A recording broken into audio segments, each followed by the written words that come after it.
Welcome to Scanta's Guide to the Old Republic. My name is Skanta and today we'll be making a class comparison. I'm going to briefly take you through the different classes so you can make a good choice what your healer you want to go and play as soon as the game releases.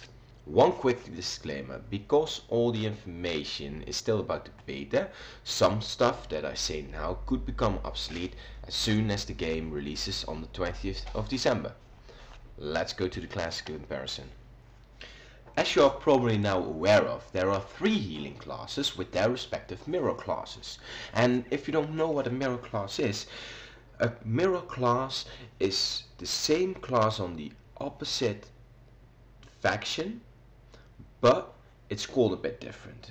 Like the Jedi Consular Sage has the exact same talent trees and abilities like the Sith Inquisitor, the sorcerer, but they're just called a little bit different. The other 2 mirror classes are Trooper Commando with the mirror class Bounty on the Mercenary, and the Smuggler Scoundrel with the mirror class Imperial Agent Operative. The first one, the Sage Sorcerer, is a strong single target healer with mainly direct heals. There is an ability that does hard on it as well, but the main focus are the single target heals and shields. And shields are always very strong. A shield cannot overheal and it lasts for 30 seconds. So you can long before something's going to happen, anticipate that that's going to happen, put up some shields on people that really need it, and you do not overheal.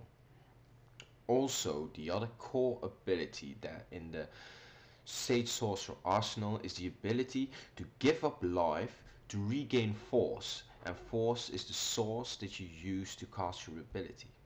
If you talent into it, your critical heals make you able to use that ability even without giving up life to regaining that force. And last, you have a placed AoE in which when people stand in it get healed, and if they stay in it even get a bit of heals over time.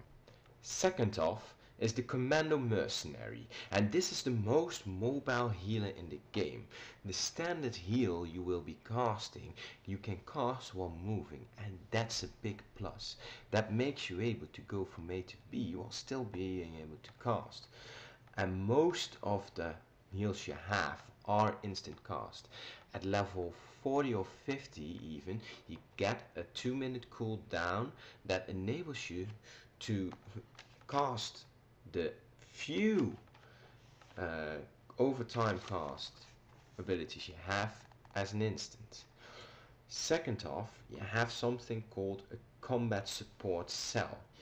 This charges up every time you use that standard heal, or if you talent into it with some other heals, and enables you to heal more. When you get to 30 charges, you can sacrifice that bit of extra heal to have a 10% increase in healing for 10 seconds and being able to buff the rest of your heals, which is very nice when you come in one of those high intensive healing situations.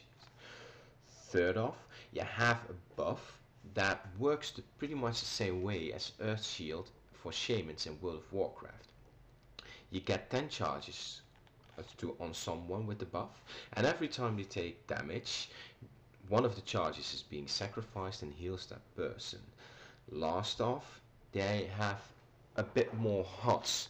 You work a bit more with HOTS, putting out on people that really don't need direct attention because they have dipped a bit, but with the HOTS on them they will be able to survive.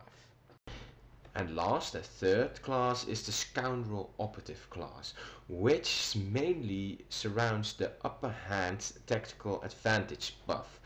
This buff in itself does nothing and can stack up to 2, but it enables you to do a whole lot of stuff. When you talent into it, it gives you a healing buff as long as you have at least 1 stack active.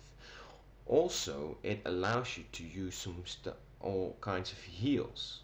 Keeping upper hand and tactical advantage up most of the time is paramount.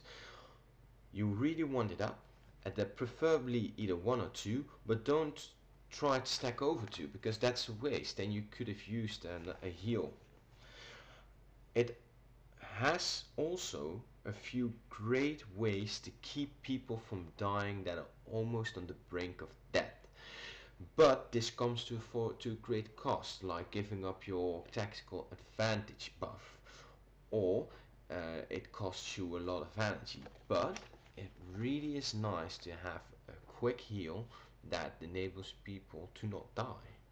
And as a last good thing of this class, there's the way to use HOTS. Very nice. Your best heal, in my opinion, is a hot that you can stack up to 2 as a maximum, and you have an AoE heal that's entirely a placed hot and people have to stand in it, and that's just great. It's a great way to heal people up. As you will have probably noticed, there's a great diversity between the classes. They really have their own feel. Every single healing class has something that it's just appealing, and I cannot really explain this video the amount of fun you will have being playing these classes. They really are integral. It's really stuff that bounces off each other. You need this to do that, and you need something else to do that, and keep an eye on those buffs, on stuff you can do. It really gets my blood pumping, it gets my blood flowing. Go pick your healer, go and heal in the Old Republic, and you will not regret it. Well, that's what I wanted to say in this class comparison. I want to thank you guys for watching my video. If you like it, please give me a thumbs up, and I hope to see you next time into Scanta's Guide to Healing in the Old Republic.